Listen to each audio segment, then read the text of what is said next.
We're just 9 days to kick off. Welcome in NFL Total Access, everyone, presented by Payday. I'm Amber Theo-Harris alongside Brett Lewis. We also have James Jones, Willie McGinnis, and Steve White on the show today. Rob Gronkowski also on the show today. And this is the first summer of retired Gronk. We're finding out it won't give way to a fall marked by the return of Gronk, at least not yet. Right. And what was a highly anticipated lead-up to today's Rob Gronkowski news conference, the former Patriots tight end announcing his partnership with a CBD company and not proclaiming a comeback to the NFL, but did emotionally detail his reasoning for retirement. I needed to recover. I was not in a good place. Football was bringing me down, and I didn't like it. And I was losing that joy in life, like the joy. I'm sorry right now, but I really was, and I was fighting through it. And I knew what I signed up for, and I knew what I was fighting through. And I knew I just have to fix myself.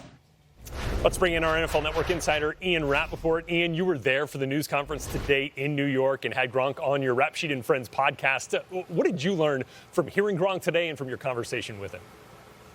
I learned a lot, and actually that Rob Gronkowski appearance on the Rap Sheet and Friends podcast for next week, the season opener, had a lengthy chat, including about his love for the game, why he played football, and how much being injured and just not feeling like himself took away from that. It was really some fascinating stuff, basically saying that for his last 2 or more years, everything he did was simply about getting on the field, making sure his body was okay, and just managing. And that is something that got him thinking about his future, trying to figure out, was this something he really wanted to do, Rhett? And, there were a lot of things I was not expecting. First of all, he said he likes to watch football as a spectator. That was kind of cool. He talked about his biggest moment in football, his best memory, why Tom Brady is so great.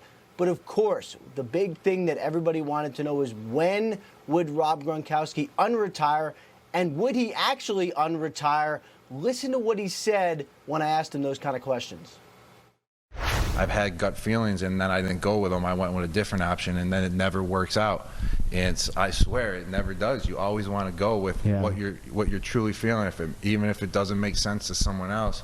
If it makes sense to you, then it makes sense to do that. So, whatever. If I get the gut feeling, that's what I would need. And my soul would have to be on fire, and I wouldn't just listen to it for one day. It would have to be at like a consistent basis. It was pretty clear that there was nothing definitive from Gronkowski, nothing saying, I'm never playing again, or I'm definitely coming back. The open-endedness, no doubt, Rhett, is something that is going to take us through the football season. So many questions on, is Rob Gronkowski going to come back? He said thousands of people ask him. We still do not know. All right, Ian Rappaport, sit tight right there. We'll get back to you here in just a second. First, I want to bring in our former Patriot and Super Bowl champion, Willie McGinnis. Willie, I know you know Gronk well, so listening to him today, what was your reaction to what forced him from the game?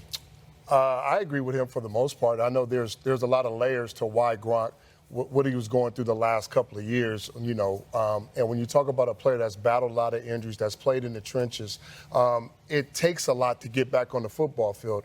I was in the owner's box during some of those games where he wasn't playing and watched him pace back and forth because he wanted to be out there playing with his teammates. So I know his affection and his love for the game is still there because he's a competitor and he loves the game of football.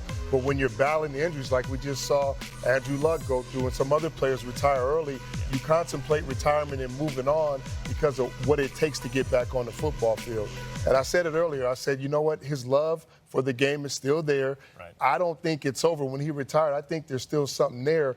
But now that he's healthy, now that he's feeling better, he's feeling good, his mental part of it may change or has to change. Well, you said back in March, before Gronk even announced his retirement, that you thought he would retire, but that he would also come back later in the season. Hearing him today, do you still feel like he might do that? Absolutely. There's a need for him. I mean, you talk about Benjamin Watson, he'll be gone for a few games. Right. Suspension, they lost another tight end in injury. The Patriots still have his rights. He still has a great relationship with the quarterback. That's still there for another year.